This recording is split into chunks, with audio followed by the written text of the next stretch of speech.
Hey guys, so this week's video I decided to explore some new parts of Port Hills, which is near Christchurch in New Zealand, trying to find some new spots that I haven't visited yet and visit different times of day that I haven't been yet either, just to get a bit of variety.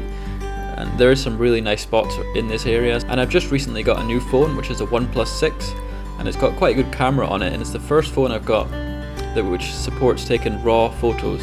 So I thought I'd give it a go and share some of the images I get and what the results are like from the photos out of the phone.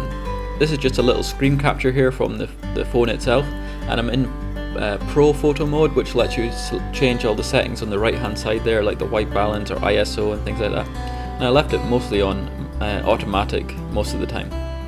And I'm shooting in raw images. You can see on the left side you can select raw, or you can also change it to JPEG. And I'm just taking a nice image here of this rock. It's called Gibraltar Rock, and I'm shooting towards the sun, so there's a little bit of dynamic range in the image, not too much because the sun's still quite high in the sky. This is the processed raw image from that picture, and you can see you get quite a lot of details in the foreground and in the background. Like you can see in the distance with all the fields and the flat plains with all the trees and the bushes and some of the city in the distance.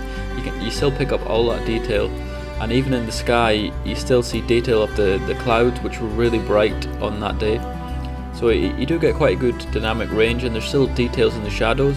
Maybe a little bit muddy here and there, but overall I'm really pleased with how much detail you get out of the image. This is the same location here. This is Gibraltar Rock again, but I'm much closer to it. This is actually on a different day, and it's later in the day, so it's towards sunset. So I thought I'd try a high dynamic range kind of shot, because you get a lot more deep shadows and high highlight towards sunset or sunrise.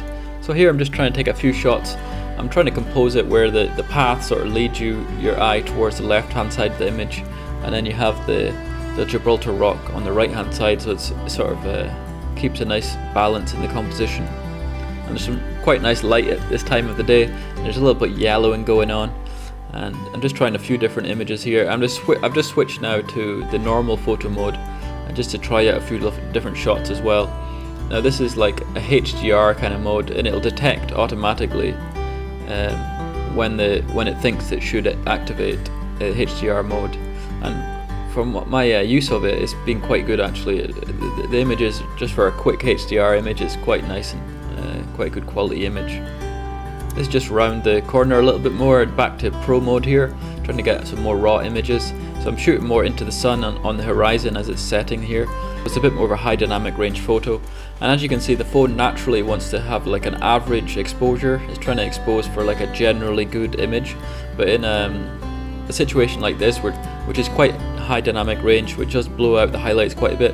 So that's why I'm tapping on the sky there, just so I expose for the highlights, and then just so I can bring up the shadows afterwards in post.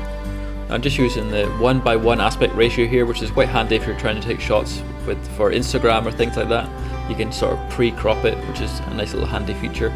This is the final processed image here, and I'm really pleased again with how much detail it kept. This is a relatively high dynamic range image. There's quite a bright highlights from the sun just coming down, and I'm shooting towards the sun quite a bit, and you do get quite a big contrast with the shadows on the hill there. And you can see I'm still able to bring up quite a lot of details back. Like this is similar to the sort of details that you get on a Sony RX100 or something like that in terms of the raw image.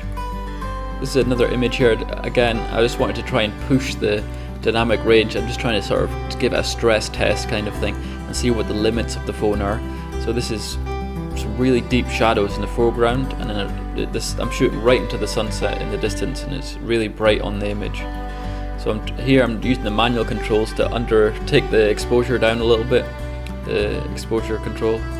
You can see in the final image here that it did struggle in this image a little bit in terms of the dynamic range and keeping the details, but this is quite a drastic sort of example.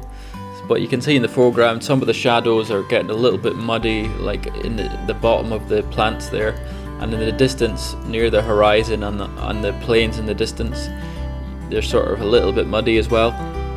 But as a general image from a camera phone, I'm still pretty impressed with how well it kept up, and that was quite a drastic example of that's quite an extreme example. So this last little image here was a pier in Akaroa, and this is a fairly easy image in terms of the processing for the dynamic range and things like that. But I just want to sort of an example of sort of a fairly normal average daytime scene as well, and sort of give you an idea of what the images look like.